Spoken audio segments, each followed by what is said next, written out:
Tuko ndani ya 10 la mwisho na tumeadhiwa hapa kwamba tuongeze bidii katika ibada, na sote tuweke azma na nia hiyo ya kuongeza bidii katika siku 10 hizi zilizobaki, na inshallah Mwenyezi Mungu atusamehe madhambi yetu, atupe kila la kheri, aijalie nchi yetu idumu katika amani tuliyokuwa nayo. Kama kuna ombi, basi mimi nakuombeni nyote, mashehe wetu, maimamu wetu, mashehe wetu wote na waumini kwa ujumla, tuiombee nchi yetu amani.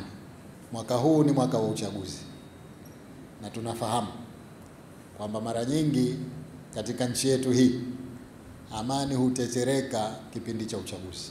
Mwaka huu sote kwa pamoja tuweke azma ya kwamba tuingie katika uchaguzi kwa salama, tutoke kwa salama, na tukipata amani hii ikiendelea, maana yake yale mambo ya kimaendeleo mengi tutayafanya.